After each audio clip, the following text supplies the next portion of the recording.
오늘 주시는 하나님 말씀 고린도 전서입니다. 고린도 전서 1장 1절에서 3절 말씀입니다.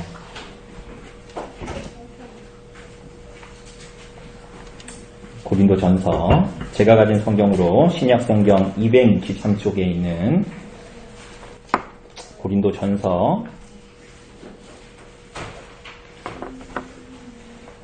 1장 1절에서 3절 말씀까지 제가 봉독해 드리도록 하겠습니다.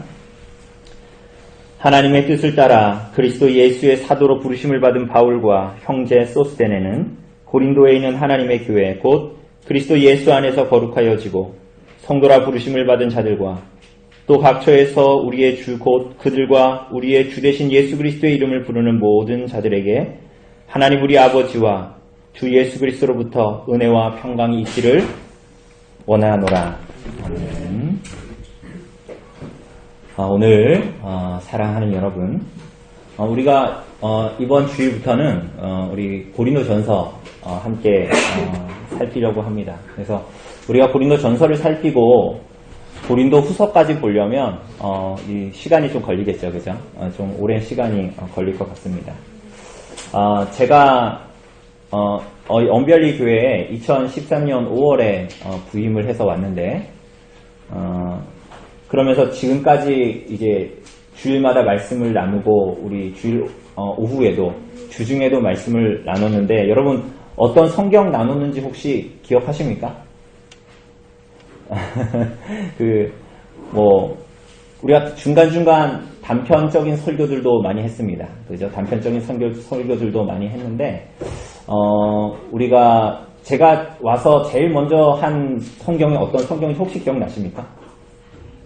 우리 조집사님이 기억하고 계시군요. 사도행전.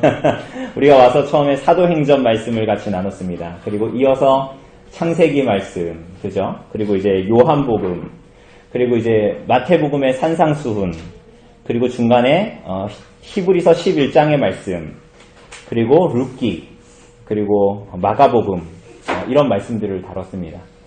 그리고 우리가 주중 모임에는 또 수요 모임에는 어떤 말씀 나누는지 혹시 기억나세요? 갈라디아서도 옛날에 했었습니다. 그죠? 갈라디아서 말씀도 같이 받고, 사무엘 상하, 그죠? 그리고 요즘엔 열왕기를 보고 있고, 그리고 우리가 목요일에는 우리 시편 말씀으로 말씀을 같이 공부하고 있습니다. 우리 주일 오후에는 뭐 했죠?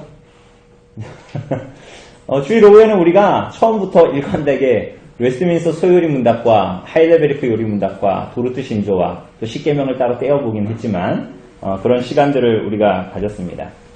여러분 그 모든 설교와 지금까지의 거의 모든 설교와 모든 오후의 모임과 모든 주중의 모임, 성경의 모든 강해들의 방점은 사실은 그 하나님의 구속사역이었습니다.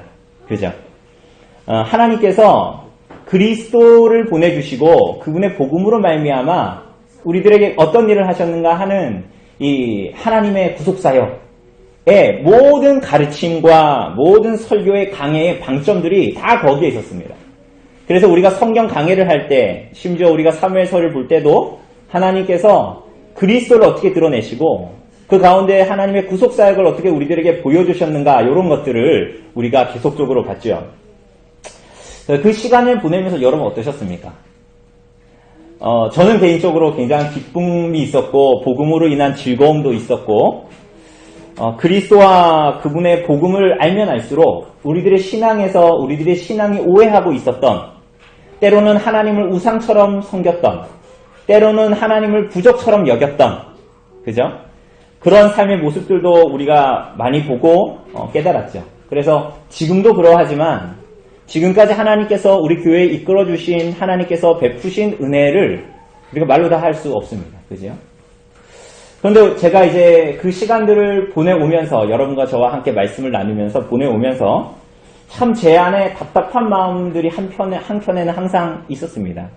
왜냐하면 우리들이 그리스도의 복음을, 그리스도를 알고 그리스도의 복음을 알고 소요일문답, 일문답을 외우면서 그리스도와 그분의 복음에 의해서 살아가지만 한편으로 제 마음을 답답하게 하는 한 부분은 우리가 그것을 깨달아 알면서도 그 그리스도의 복음을 받아 사는 사람들, 오늘 여러분과 저의 삶에 있는 괴리감이었습니다.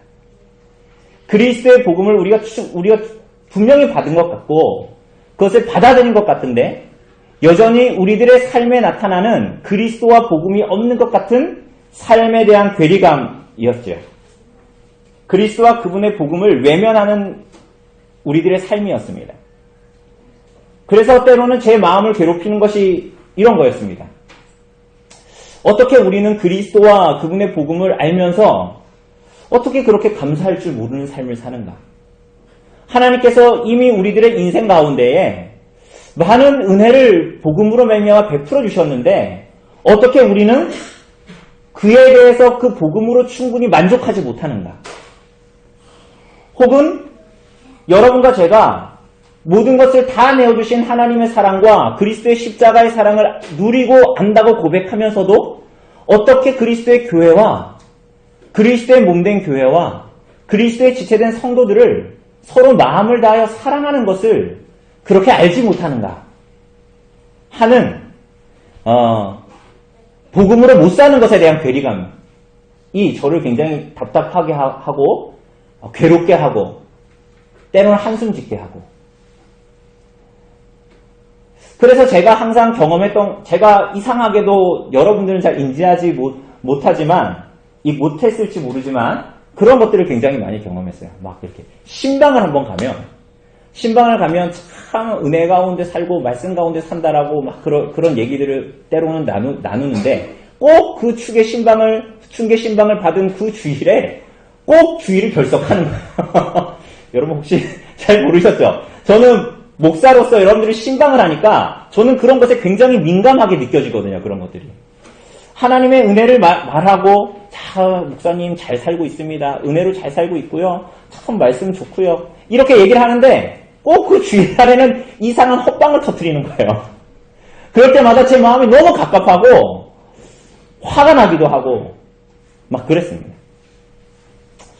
다 그랬다는 게 아니라 여러분 우리들이 오늘부터 보는 고린도전서는 지금까지 우리가 그리스도와 복음에 대한 교리의 방점을 찍었다면 오늘 본문은 그래서입니다. 우리 저기 보는 소요리 문답 1문에서부터 38문답까지의 맵이 나와 있잖아요. 여기는 우리가 무엇을 믿을까입니다. 그럼 여기 반대쪽에 있는 이것은 뭐죠? 십계명이죠. 우리가 어떻게 살아가야 하는가라는 것입니다. 고린도전서는 사실은 바울이 고린도 교회를 향해서 책망하고 그들의 죄를 책망하고 너희가 그리스도와 그리스도의 복음을 받았으면서도 너희가 그리스도로 말미암아 구원 받았다며 근데 너희는 왜 그렇게 사니? 라는 책망, 죄에서 돌아서라는 그러니까 그 책망이 넌 이제 죽어라, 넌 이제 지옥 갈 거야 가 아니라 그 자리에서 돌아서라는 것입니다. 그런데 그것은 어떻게 살아야 합니다. 교회 다니는 사람은 어떻게 살아야 됩니다. 라는 윤리적이고 도덕적인 지침이 아닙니다. 오히려 고린도전서는 우리를 부르신 하나님이 누구신가? 그래서 우리가 어디로부터 부름을 받았는가? 우리를 부르신 그리스도의 교회가 뭐고 우리가 은혜를 받은 그 삶을 인생을 어떻게 살아가야 하는가? 어떻게 서야 하는가? 하는 그 회복으로의 초대 그게 바로 고린도전서의 내용입니다. 여러분 앞으로 고린도전서를 여러분들이 보면 설교를 들으면 마음이 불편하실 겁니다. 지금까지도 여러분 제 설교를 들으면서 가끔 어떤 분들이 자주 말씀하시기를 설교를 들으면 마음이 불편하다고 그러시더군요. 정상입니다. 성도가 말씀을 들으면 내가 그렇게 살지 못하는 것에 대해서 찔림을 받고 양심이 괴로워야 돼요. 그러면서 한편으로는 또 어떻게 돼요? 그래서 주님의 십자가의 은혜로 달려가야 하는 것이죠. 아마 우리가 고린도 전서를 보면 조금 더 지금까지보다 불편하실 겁니다.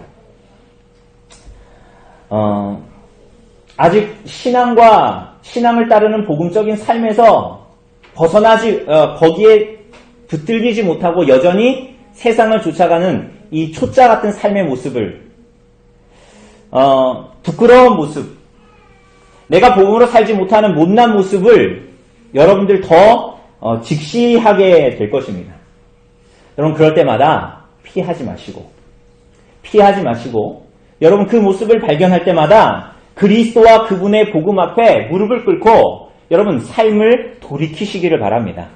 우리가 고린도 전서를 통해서 우리들의 삶의 깊은 내용들을 다루기 시작할 때 내가 정말 은혜로 말미암아 부르심받은 성도답게 그리스도의 교회답게 오늘 이 땅을 어떻게 살아가야 하는가 하는 것을 다짐하고 그리고 고린도전서의 말씀을 통해서 힘과 격려를 얻으시기를 바랍니다. 여러분 지금 고린도전서 우리가 이미 많이 읽어봤지만 고린도전서 이렇게 읽어보셨겠지만 고린도 교회가 바울에게서 약 3번의 최소한의 3번의 편지를 받았습니다. 그런데 그 교회들이 고린도전서나 고린도후서의 편지를 받고 어떻게 반응했을까요? 여러분 혹시 아십니까? 어떻게 반응했는지? 돌이켰을까요? 회개했을까요? 알 수 있는 방법이 없습니다. 다만 우리가 지금 아는 것은 뭐예요? 고린도 교회가 지금 없다는 것이죠. 그것은 또 하나의 마가복음과 요나서에 이은 또 하나의 열린 결말입니다. 고린도 교회만이 아니라 오늘 2019년을 살아가는 여러분과 성도로 살아가는 여러분과 언별리에 있는 하나님의 교회로 살아가는 여러분과 제가 이 말씀 앞에 어떻게 반응할 것인가 하는 숙제가 이 도전이 여러분과 저에게 오늘 교회 가운데에 주어지고 있을 뿐입니다. 오늘 사랑하는 여러분, 우리가 오늘 본문으로 들어가기 전에 사실은 긴 이제 여정이 될 겁니다. 고린도서를 보는 긴 여정을 들어가기 전에 먼저 고린도라는 도시와 고린도서를 쓴 이 배경에 대해서 좀 살펴볼 필요가 있습니다. 여러분 고린도는 굉장히 큰 도시였어요. 큰 도시. 여러분 강원도 인구가 얼마인지 아십니까? 강원도 인구. 강릉 말고 강원도 인구. 네? 150만이 안 됩니다. 120만, 130만? 예, 강원도. 부산이 한 350만 정도 된다고 해요. 고린도 도시는 250만의 도시였습니다. 근데 고린도라는 도시는 굉장히 정적인, 당시에 학자들이 있고 막 그랬던 아테네, 이런 도시하고는 전혀 다르게 굉장히 활발한 국제도시고, 무역도시인, 그런 도시였습니다. 여러분, 제가 오늘 나눠드린, 사실은 이 빔 프로젝트 쏠라 그랬는데, 제가 너무 귀찮을 것 같아서 여러분 지도를 제가 나눠드렸지 않습니까? 이게 고린도를 나타내는 이 지도입니다. 여러분 보면, 여기 위에는 크게, 여기 아래는 좀 작게, 이렇게 이제 표시되어 있는 겁니다. 그래서 여기에 보면, 여기 아래의 지도에 보면, 아래 지도 보이시죠? 그죠? 여기에 보면, 여기 위쪽, 여기, 크게 뭐라고 써 있습니까? 글씨가? 아가야 지방이 있습니다, 위로는. 그리고 아래는 안 써 있지만, 펠로폰네소스 반도입니다, 여기가. 아가야와 펠로폰네소스. 그런데 고린도는 어디에 있어요? 어디에 있습니까? 예, 여기 사이에 뭐가 있어요? 고린도. 이게 지금 지도상으로는 이 동그란 점을 엄청 크게 찍어가지고 거의 그쪽을 지배하고 있는 것처럼 보이는데 굉장히 마치 병목처럼 이렇게 두 아가야와 펠로폰네소스 이 두 반도를 이렇게 있는 병목 같은 지역에 있는 지역이 바로 이 고린도라는 이 도시였습니다. 그래서 이 고린도는 양쪽으로 바다를 끼고 있었습니다. 자, 고린도가 여기에 있다고 치면 양쪽으로 이렇게 바다를 끼고 만을 끼고 있습니다. 만을. 제가 이거 그냥 설명드리는 게 아니라 이 고린도가 뭔지 알기 위해서 지금 설명을 드리는 거예요. 그래서 여기에 보면 여기 고린도 그 아래 어떤 도시의 이름이 써져 있습니까? 갱그레아라고 이제 써져 있지 않습니까? 갱그레아. 그러니까 여기에 보면 고린도가 가운데에 있으면 동쪽으로 7km 정도 가면 이 갱그레아라는 항이 있는 거예요. 항구 도시. 그리고 서쪽으로 2km 정도 가면 오늘 지도에는 안 나왔지만 르가움이라는 항구가 있습니다. 이해되십니까? 그러니까 고린도는 두 항을 가운데, 그러니까 두 개 동쪽으로 7km, 서쪽으로 2km 나니까 그 가운데에 고린도가 있으니까 이 고린도의 어떤 이 두 항을 차지하고 있는 이 고린도라는 도시는 항을 가지고 있는 도시인 거죠. 항을 가지고 있는 도시. 그래서 당연히 이 갱그레아 항구가 있는 이 소아시아에서 요 반대쪽 여기를 지나면 요 고린도를 바로 지나면 요쪽이 이 지도에 보는 대로 이탈리아가 있고 로마가 있거든요. 그러니까 무역을 하기에 수출과 수입을 하기에 굉장히 요지였던 곳입니다. 그래서 여기는 이제 굉장히 아까도 얘기했듯이 무역 도시고 국제적인 도시가 되었던 거죠. 자, 여기 보면 여기서 뭔가를 가지고 배를 타고 백길로 쭉 가면 여기 이탈리아 로마로 수출을 하기 위해서는 백길이 이제 있는데 여기로 지나가는 길 말고도 또 하나가 있습니다. 그게 뭐예요? 어디로 갈 수 있을까요? 배를 타고 여기로 가면 어디로 갈 수 있어요? 여기로 이렇게 갈 수가 있겠죠. 그죠? 그래도 이쪽으로 갈 수 있잖아요. 그죠? 그런데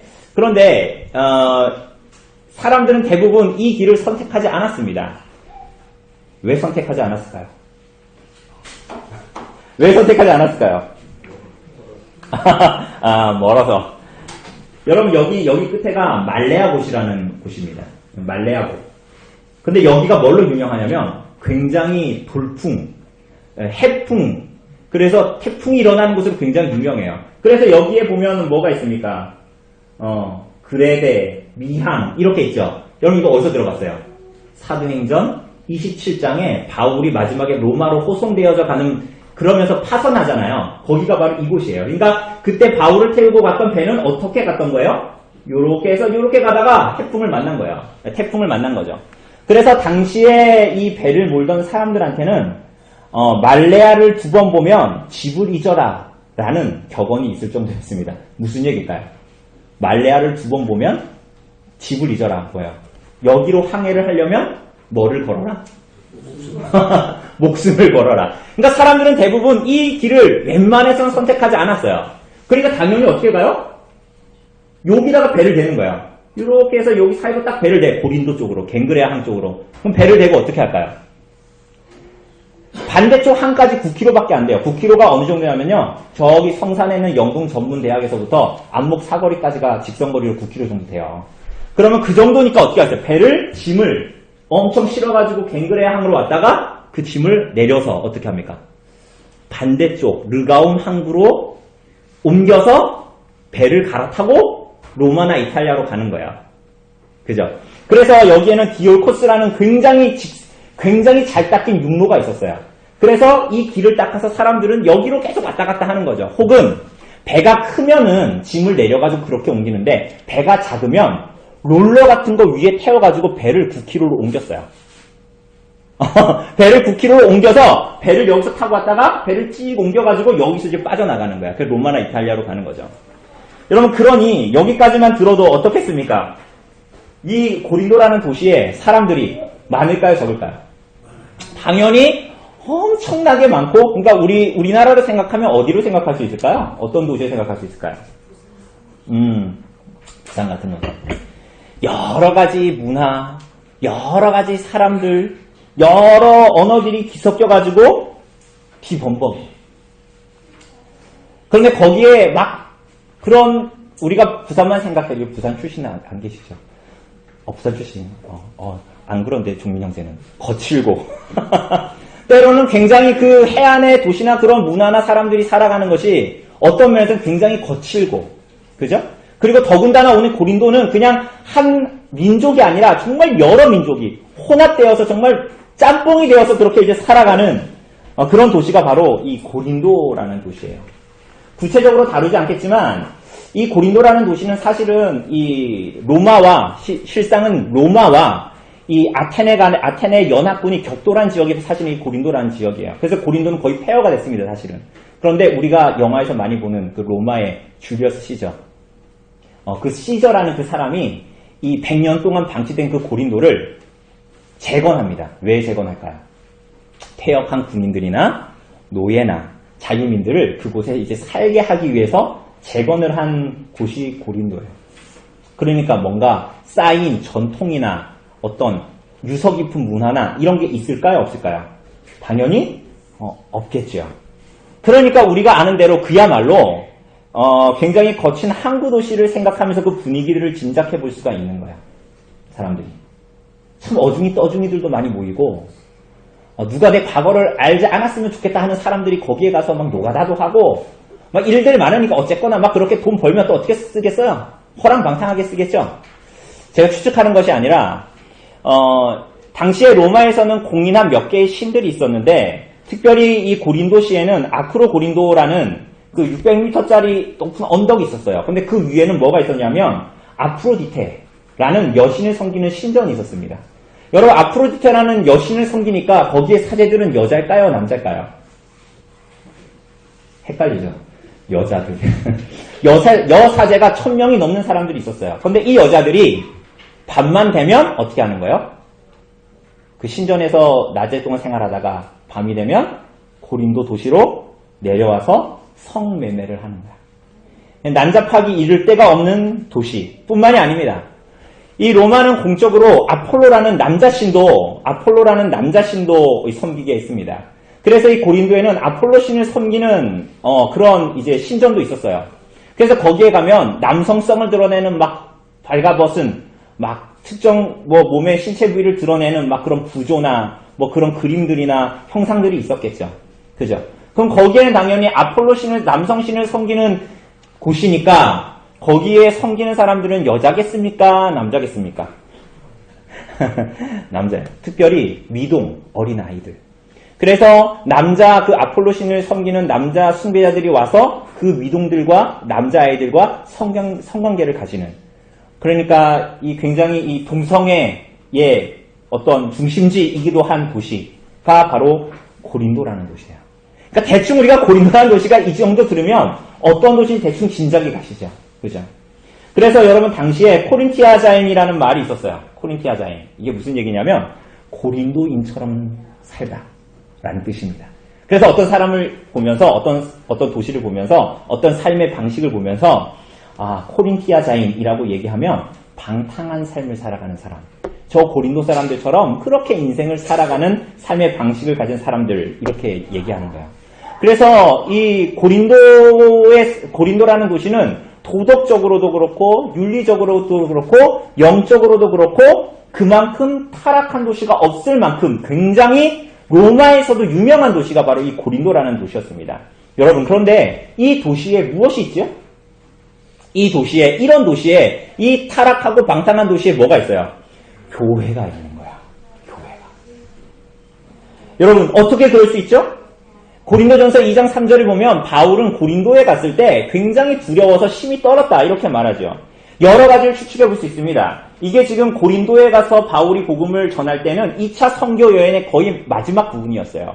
사실은 그 이전에 사역에서 아테네나 이런 데에서 실패했기 때문에 어떻게 보면 사역에 대한 실패에 대한 부담감으로 고린도에 가서 두렵고 떨렸다. 혹은 고린도가 너무 거대 도시이기 때문에 혹은 고린도가 그런 고린도가 어떤 도시다라는 그 사람들이 어떻다, 얼마나 거칠고 얼마나 방만한 사람들이다라는 것에 대한 이해를 가지고 있었기 때문에 바울이 두려워했을 수도 있어요. 그런데 바울이 고린도 사역에 대해서 어떻게 했나 하는 것들을 사도행전이 말하는데 특별히 18장에서 이렇게 심히 두렵고 떨리는 바울에게 하나님께서 뭐라고 말씀하시냐면 너는 두려워하지 말고 침묵하지 말고 말하라. 복음을 말하라. 왜냐하면 이는 이 성중에 내 백성이 많음이라 라고 하십니다. 그래서 바울은 그 고린도 도시에 가서 우리가 얼마 전에 봤던 요나하고 참 다르죠. 그 도시에 가서 복음을 전합니다. 여러분 18개월 동안이나 거기서 사역을 합니다. 굉장히 길게. 그리고 우리가 가끔 서신서나 이 신약 성경에서 보는 브리스가와 아굴라를 이곳에서 만나게 돼요. 그래서 그들과 동력해서 사역을 하는데 얼마나 효과적인 사역을 했는가, 얼마나 복음의 영광이 밝히 드러났는가 하면 이 가운데 디아스포라 유대인, 흩어진 유대인들로 살아가는 사람들이 이곳에서도 회당을 짓고 같이 회당을 모여서 하나님을 섬겼는데 그 회당장이었던 그리스도라는 사람이 회심할 정도였어요. 일평생 유대교를 믿는 사람이 이 고린도에서의 바울의 사역을 통해서 회당장이 회심해버리는 일들이 일어납니다. 오늘 심지어는 더 이어서 오늘 본문 1절을 보면 바울이 자기를 소개하는데 사도로 부르심을 받은 바울과 또 누구라 그래요? 형제? 누구라 그럽니까? 소스데네. 이 소스데네 누굽니까? 고린도에서 회심한 회당장을 이어 회당장이 된 사람이 소스데네예요. 그런데 이 사람을 지금 뭐라고 부르는 거예요? 나의 누구다? 형제다. 뭐요? 그리스도에 이어서 고린도의 회당장이었던 소스데네도 회심했다.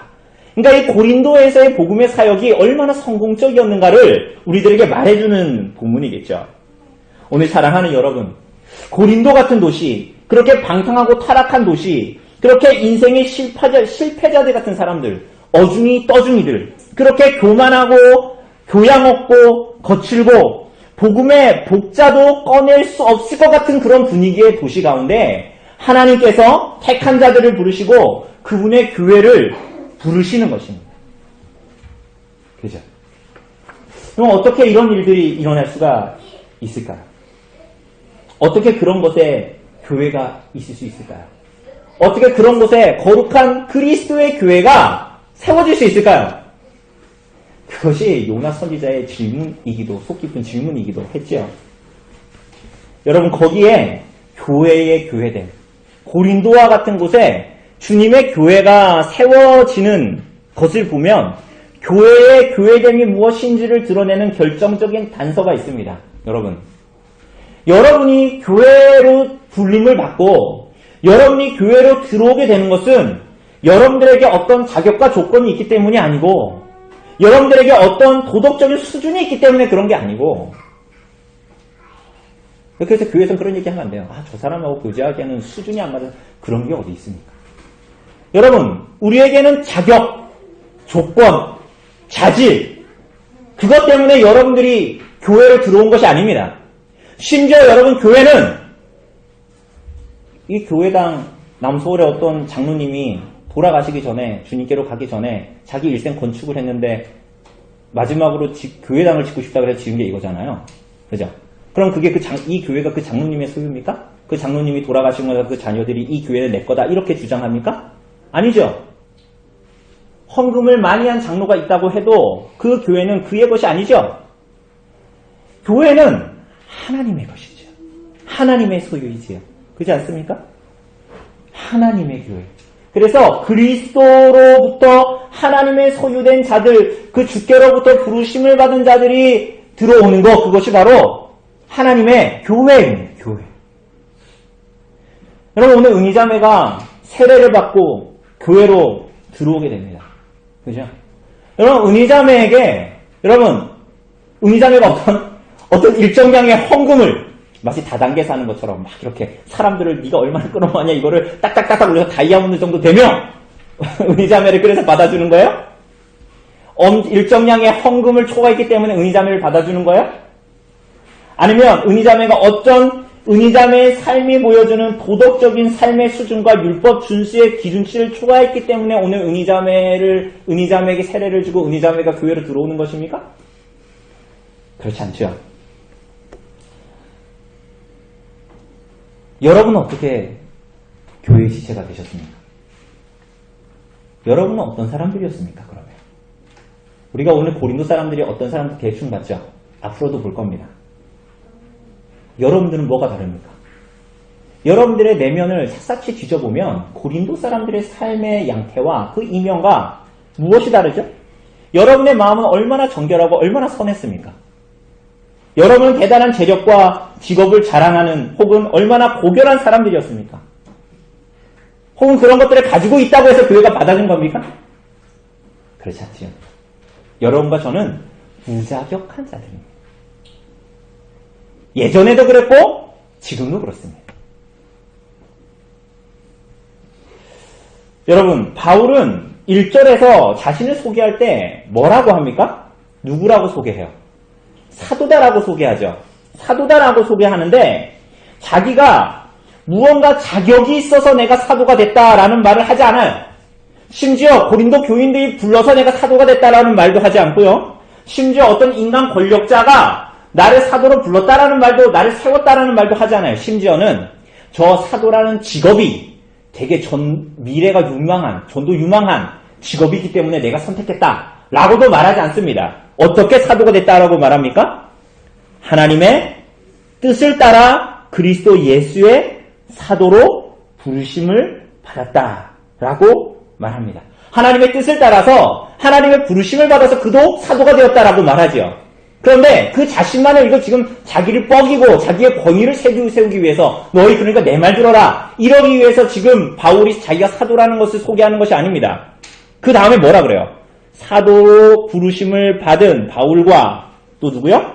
형제 소스데네는 사도로 부르심을 받은 자기의 부름도 그리고 나와 같이 형제로 부르심을 받은 소스데네도 동일한 자격과 조건이 아니라 하나님으로의 부름에만 붙어있는 자들이다라고 얘기하죠.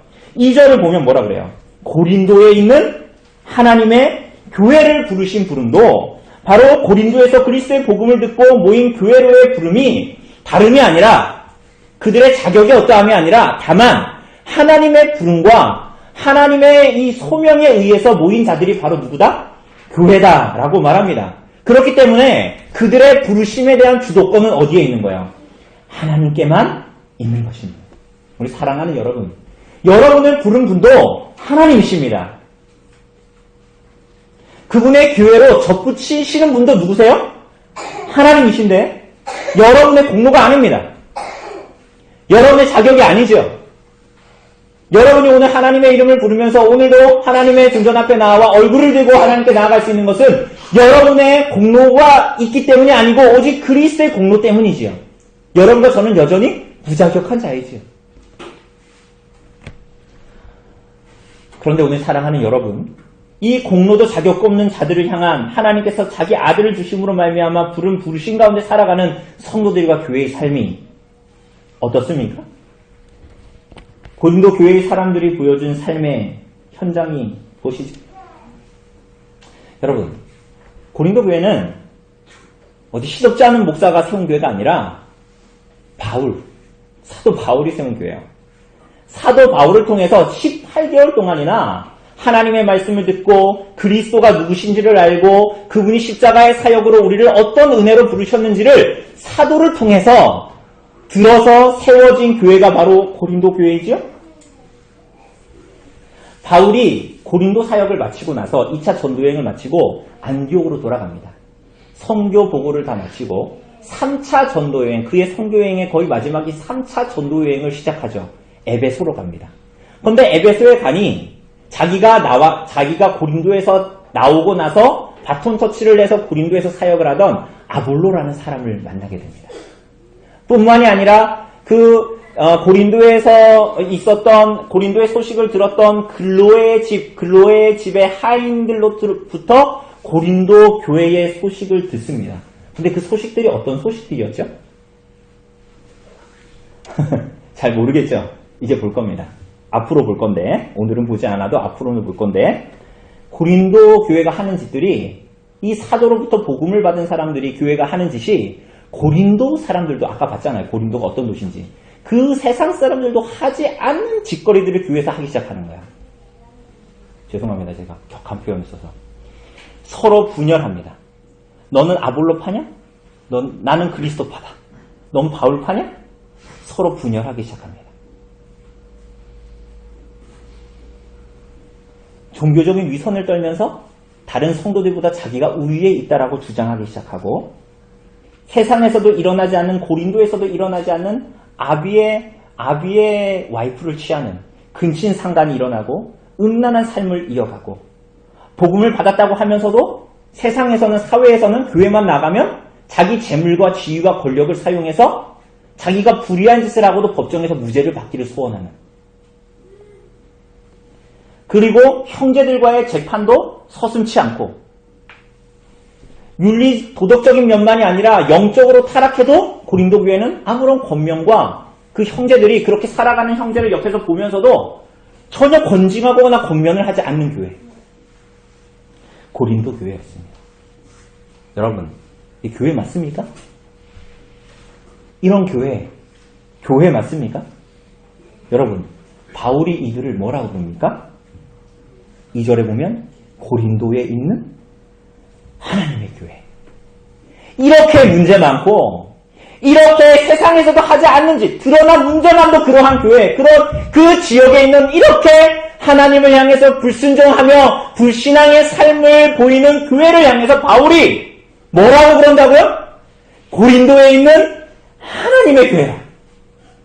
그러면서 그들을 더하여 무엇이라고 부릅니까? 너는 그리스도 예수 안에 거룩하여지고 성도라 부르심을 받은 자다. 원문대로 하면 이게 이어지는 게 아니라 동격이에요. 뭐예요? 고린도에 있는 하나님의 교회, 그리스도 예수 안에서 거룩하여진 자들, 성도로 부르심을 받은 자들. 오늘 사랑하는 여러분, 기억해야 합니다. 여러분은 여러분의 자격과 조건으로 부름받은 사람이 아니라는 것을 기억해야 됩니다. 여러분, 과거에도 그랬는데 여러분 지금도 그렇습니다. 처음부터 그랬죠. 여러분과 저에게 있는 자격은 뭐였어요? 영원한 형벌로 들어갈 수밖에 없는 그 자격만 가진 자들이 여러분과 저였습니다. 여러분 지금도 까놓고 보면 다를 바 없습니다. 여러분 그런데 그런 우리들을 하나님께서 그리스도 안으로 부르셨어요. 근데 그 이후로 여러분들 어떻게 살고 계십니까? 자꾸만 내가 이제 하나님의 교회로 부름받아가지고 마치 나무 나이테처럼 내가 1년차, 2년차, 3년차 나이가 막 이렇게 쌓여가면서 교회 안에서의 그 모든 것들이 막 경륜이나 이런 시간들이나 이런 것들이 쌓여가면서 자꾸만 그때부터는 우리 안에 있는 힘과 조건으로 내가 하나님을 만족시키면서 살아가야 한다. 어떤 성도로서의 어떤 자격과 조건을 충족시키면서 살아가야 된다라고 자꾸만 생각하지 않습니까? 그러니까 자꾸만 어떻게 돼요? 신앙을 갖지 않은 사람들과 신앙이 부족해 보이는 사람들을 때로는 경멸하고 때로는 종교적인 우위를 점하면서 그런 마음을 가지면서 그런 표정과 말로 사람들을 대하기 시작하지는 않습니까? 그럼 거기까지 그러면 그렇다고 합시다. 내가 저 사람보다 낫지. 라고 그게 맞다고 해봅시다. 그럼 솔직하게 여러분 그래서 여러분 성공하셨습니까? 여러분이 한결같이 그렇게 그 사람보다 낫다라는 걸 언제나 여러분의 삶에서 확인하셨습니까? 여러분들이 그 사람들과 다르던가요? 여러분들이 그로 말미암는 구원이 얼마나 자랑스러웠고 여러분이 받은 은혜가 그 이후로 그래서 얼마나 자랑스러웠습니까? 여러분의 자격과 조건에 기댔을 때 여러분이 받은 구원과 은혜가 얼마나 자랑스럽던가요? 하나님의 은혜가 뭔지 모르는 자리에 항상 그렇게 있으려고 하는 거예요. 여러분, 우리들은 오직 그리스도의 공로에만 의지하고 기대어 있는 자들입니다. 여전히 허물투성이요, 실패투성이요, 오늘 다짐하고 내일 포기해버리는 스스로를 향하여 드는 자괴감마저도 포기한 자들이죠.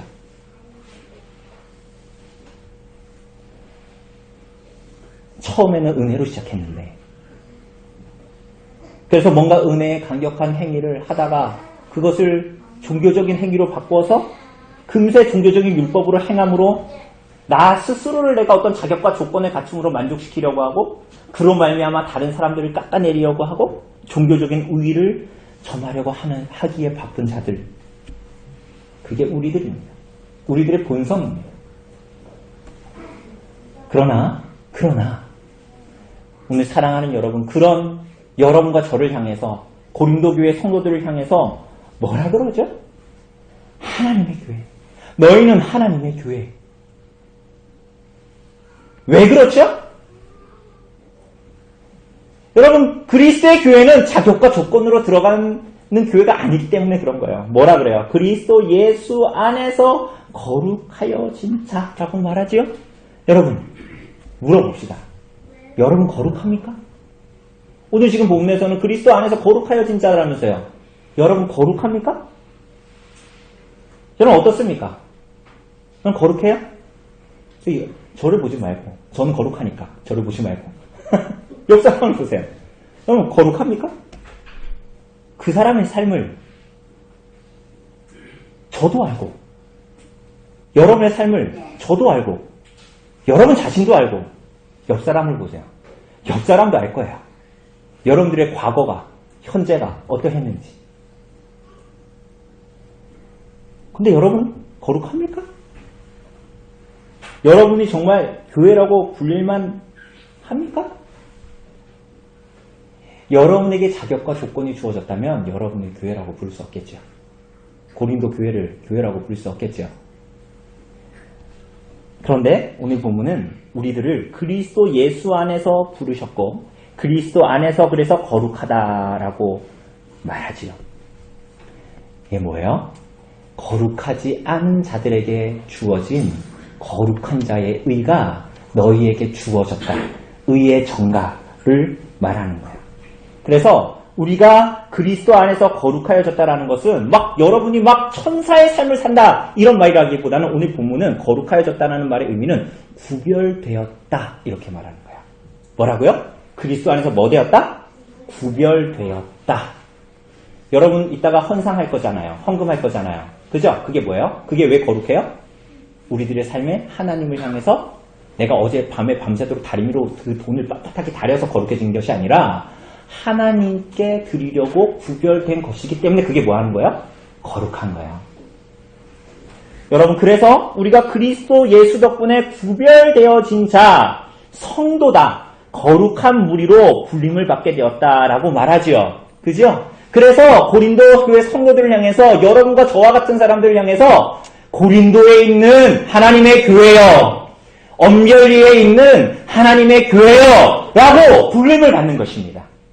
오늘 사랑하는 여러분, 여기에 우리들의 모든 출발점이 있고 우리 인생의 모든 소망이 걸려있고 고린도 사람들과 별반 다를 바가 없는 여러분의 어떠함과 여러분의 내면을 가지고 있음에도 불구하고 그게 여러분과 저의 사실은 본질임에도 불구하고 웃고 있어도 여전히 하나님을 향해서 짜증을 내고 웃고 있어도 속으로는 하나님을 향한 부패와 범죄함이 우리 안에 있음에도 불구하고 여전히 그런 부패가 우리 안에 있음에도 불구하고 우리를 향해서 성경은 하나님의 교회여, 그리스도 안에서 성도여, 부르심을 받은 자들이여 이렇게 우리들에게 말하고 있는 거예요.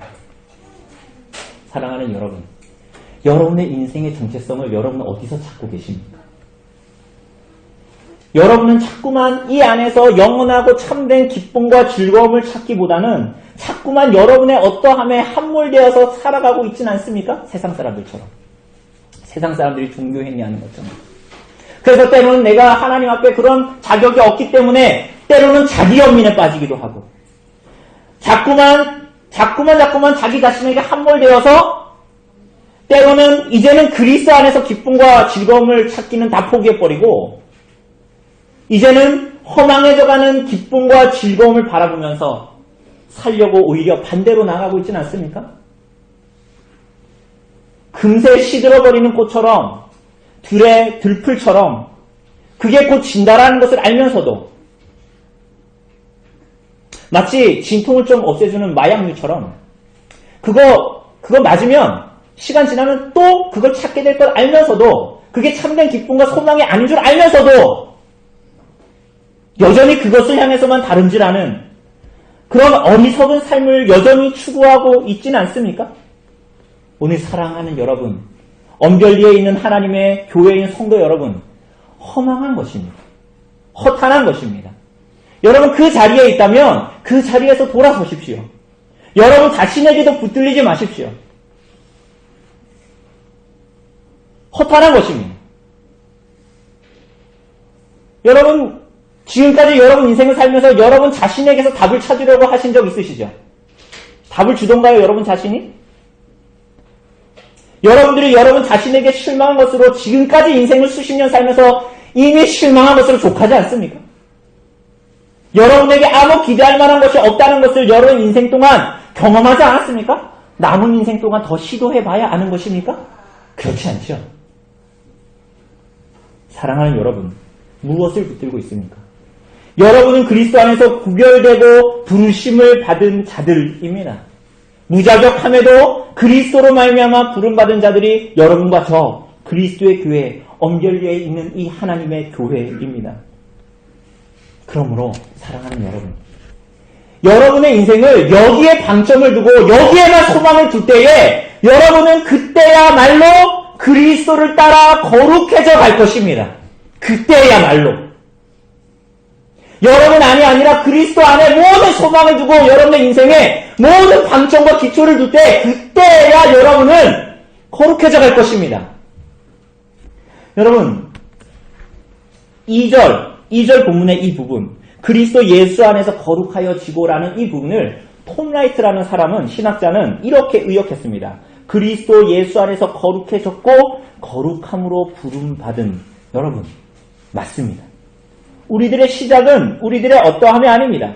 그리스도 안에서 은혜로 구별된 자리, 거룩함 받은 자리, 거기가 여러분과 저의 시작점이고 그 은혜 안에서만 우리는 거룩함으로 드디어 나아가기 시작할 것입니다. 그런데 놀랍게도 그 거룩함으로 빚어져가는 인생이 심지어 여러분 자신에게만 달려있지 않습니다. 무슨 얘기죠? 거룩함으로 여러분들은 구별함 받았습니다. 그때야 여러분들은 거룩하게 살게 될 것입니다. 그런데 거룩하게 살게 되는 것마저도 여러분 자신에게는 달려있지 않습니다. 무슨 말이죠? 여러분 자신에게 이유가 달려있다면 반드시 실패할 것입니다. 지금까지 여러분의 인생에서 여러분들이 지금까지 시도해봤던 것처럼. 우리들이 다음 주에 볼 것이지만 9절 원문은 오늘 한글 성경은 9절은 너희를 불러 이렇게 시작하지만 9절 원문은 이렇게 시작합니다. 하나님은 신실하십니다. 뭐라고요?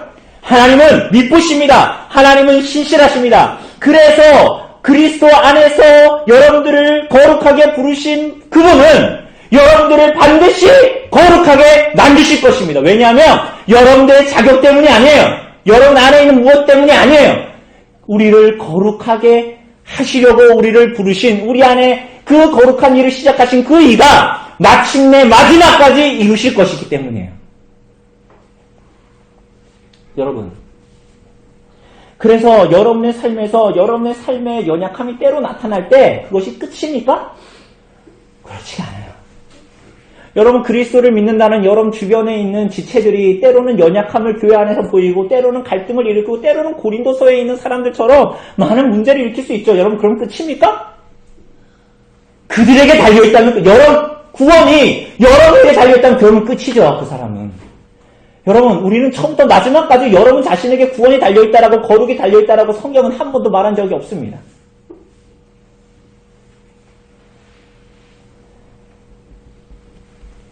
여러분 이 영광스러운 부르심 가운데에 부름받은 자들이 교회입니다. 하나님의 교회입니다. 고린도와 같은 자리에 있다 하더라도 그들이 그리스도 안에 있기 때문에 그리스도의 교회, 그리스도 안에서 부름받은 자들이기 때문에 그리스도의 교회다라고 성경은 말하죠. 여러분 여기가 바로 여러분과 제가 오늘 있는 자리입니다.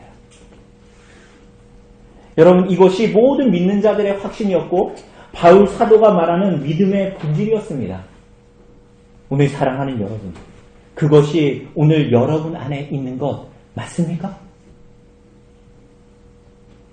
여러분 이것이 오늘 이곳에 모인 모든 성도들의 확신이어야 하고 그리스도 예수 안에서 거룩하여진 여러분과 저의 믿음의 기초요 본질이어야 합니다.